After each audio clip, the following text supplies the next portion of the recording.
Hello everyone. So, in the last lecture, we talked about the concept of distance and displacement. And I told you all that distance is the total path length covered by an object. Okay? It depends upon the path. So, you have to take the full path from where the object is, from where to where the object is going. Okay? And it is a scalar quantity. Basically, it is a number. Okay? That I told you. And then I told you that what is a displacement? Displacement is the shortest path the object will take, and it will not depend upon the path. It will just depend upon the initial and the final position of an object. Okay? And it is a vector quantity, right? So it is very important to mention the direction when you are talking about displacement. Now, after talking about the concept of distance and displacement, we will talk that how fast or slow the position of an object is changing. Okay? In order to understand that, we require the concept of average speed and velocity. Now, let us define average speed.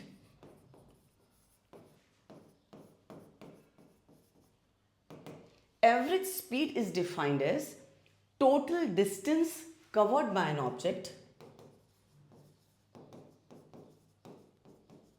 over total time. Because I am saying average, so average means that we are talking about a time interval. Okay? So now what will be the units for average speed? We know that distance is measured in the dimensions of distance is length, right? So it can be meter, kilometer, centimeter, whatever. It will be meter per second. Okay? It can be kilometer per hour. So depending upon your question, you can mention that. Now, because distance and whether it is a scalar quantity or vector quantity, how do we figure it out? It is already we have talked about that distance is a scalar quantity, right? Time is also a scalar. So average speed is also a scalar quantity. Okay? You do not require to think about direction when you're talking about average speed. Okay? Because it will depend again upon the total distance. Now, and this will also be, it will always be positive. Okay? So this is how we define average speed. So for example, I started from my house and I went to school and then I come back, right? How will you calculate what was my average speed? The total distance which I have covered from the home to the school and then to back home divided by the total time. Okay? So now this is how we define average speed. The next quantity which I am going to define for you is the average velocity. How do you define average velocity? Average velocity we define as total displacement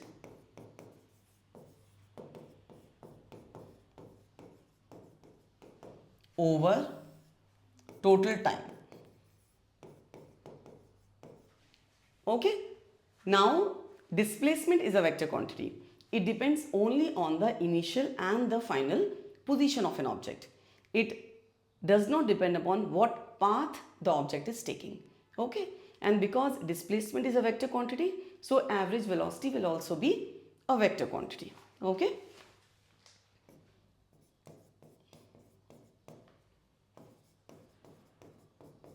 And it can be positive, it can be negative depending upon the sign of the displacement.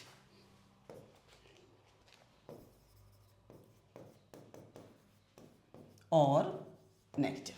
Okay? So, I hope these definitions are clear. Now, if the object is moving in just one direction, right? Then distance and the displacement covered by an object will be same, right? Because the object has not changed direction. For example, I am moving from here and I have taken few steps here. The distance covered by me and the displacement is same. Now, but if I have changed the direction and I have moved back, for example, if I have started from here, okay, and some object moved 10 meter from A to B, right, only from A to B, then the distance and displacement covered by an object is same. If distance and displacement is same, then average speed and average velocity will also be same. Now, the object has changed the direction. He has come to C and covered 0.5 meter back. Then the total distance covered by an object will be 1.5 meter, whereas you know that already we have discussed the displacement will be how much, the difference between the initial and the final point, that will be only 0.5 meter. In such a case, the average speed and average velocity of an object, they both are different. Okay, so for example, I went from my house to the school and then I come back. How much is my average speed? The total distance covered by me divided by total time. Okay, and for example, if somebody asks you how much is the average velocity, then what will you say? Because I have returned to the same position, we know that the displacement will be 0, average velocity is 0. So it is possible that the average speed and average velocity can be different when the object has changed direction. Okay, now, and generally the convention is whenever we are moving towards the right, we take it to be positive, and wherever we are moving towards left, we take it to be negative. Okay, okay, so now let us see some position time graphs. Okay, graphical analysis of velocity time graphs. Okay, I will once again tell you about the position time graph also. Okay, but first let us see the velocity time graph. For example, on y-axis I have velocity and on the x-axis I have time. Okay, so this way time is increasing, this way velocity is increasing, and I draw a graph like this. What is the meaning of this graph? How will you read that? The value of the y-axis is not changing as the time is increasing. It means that object is moving with a constant velocity. Okay, now if I want to draw a position time graph, then how do I draw? For the same information, when the object is moving with a constant velocity. What do you mean by that? Or if object is moving in one direction, then we can also say that object is moving with a constant speed. What is the meaning of constant speed? When the object covers equal distance in equal intervals of time, right? But when I say constant velocity, that is different, because then both the magnitude and the direction has to be same. Okay, because it is possible that the object is moving with a constant speed, but the direction of an object is changing. Then we cannot say that the object is moving with a constant velocity. For example, in a uniform circular motion, the object can move with a constant speed in a uniform circular motion, but at every instant the direction of the motion of an object is changing. So in that case, I cannot say that the object is moving with a constant velocity. So this is a very, very important point to note down here. So now here, when I say that object is moving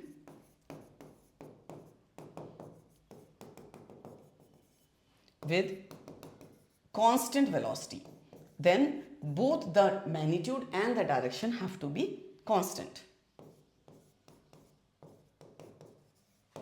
Okay, now if I draw a graph like this, velocity and time, and the graph is like this.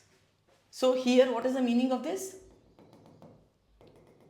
The object's velocity is changing at a constant rate. Okay, we will see that.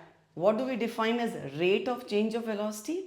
We define that as an acceleration of an object. For example, if I am driving a car, okay, I am covering equal distance and I am going in one direction.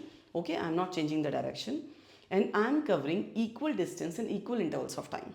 Okay, then I am moving with a constant speed, right? For example, we are moving at 100 km per hour on the ORR. right? Then what kind of graph you'll get? Such kind of graph, the first one. But if I'm accelerating, if I'm changing my speed at a constant rate, in the first 1 hour it is 10 km per hour, in second 20 km per hour, then 30 km per hour. It means that the object speed is changing, right? What kind of graph you will get? The second one. So this is, what's the meaning of this? Object is moving with constant acceleration. For quite some time, we will deal only with constant acceleration, okay? Because in order to deal with changing acceleration, we require the knowledge of calculus. So, as of now, we will just talk about motion in which the acceleration will be constant. And how do I define acceleration? We'll talk more about that. Rate of change of velocity, okay? For example, if I have a graph like this,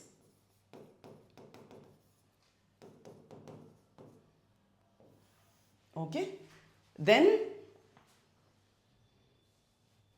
the velocity is not changing with a constant acceleration, okay? So object is not, it's changing at a different rate. The rate is different, right? We'll talk more about this. Now, let us discuss one more very nice example of velocity time graph.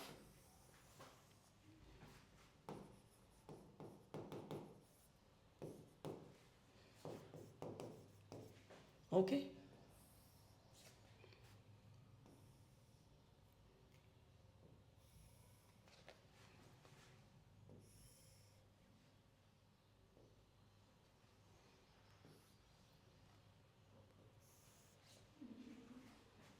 So this is, let me call this as interval T1,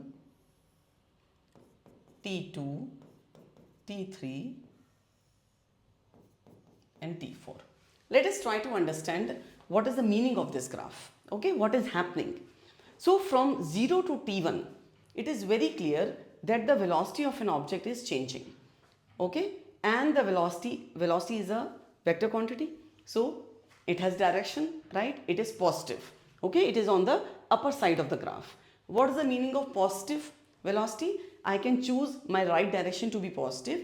It means the object is moving in towards right direction, okay, towards the positive end of the axis. This is x-axis and this is y-axis. Okay, on x-axis we have time. So here from 0 to T1, the velocity is positive, okay, and object is accelerating.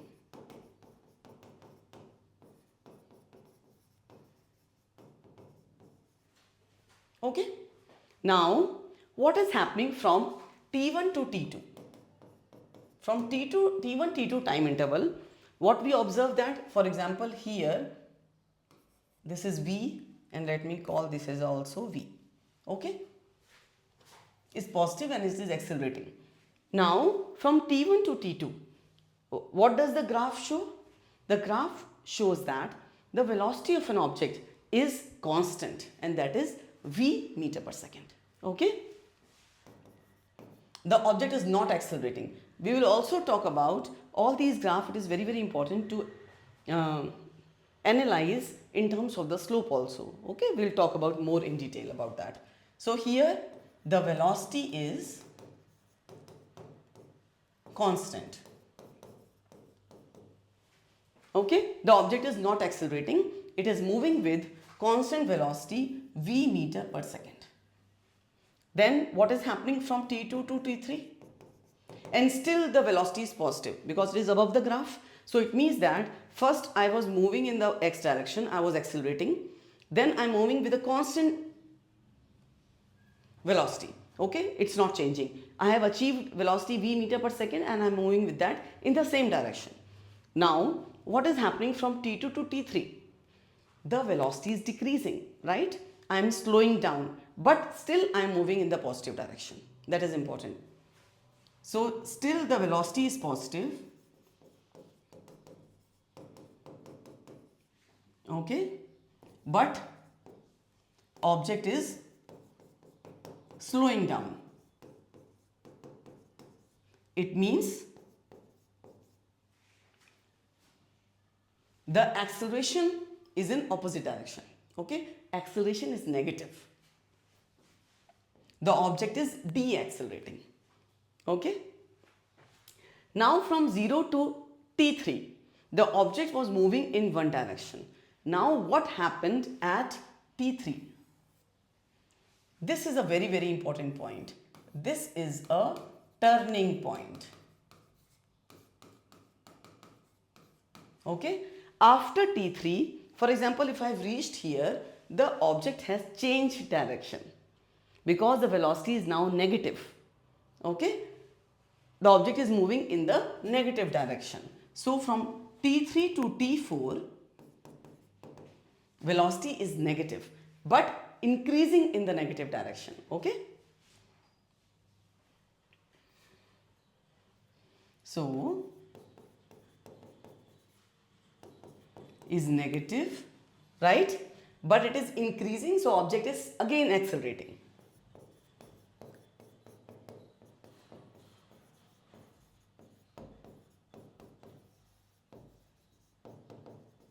And then from t4, the object is moving at a constant velocity. The most important point to understand is that velocity can be positive or negative. It will depend when the object will change the direction, okay. So this was all about that how to analyze a velocity time graph. We can also understand this better if we have knowledge of slope, okay. We'll discuss about that also, okay.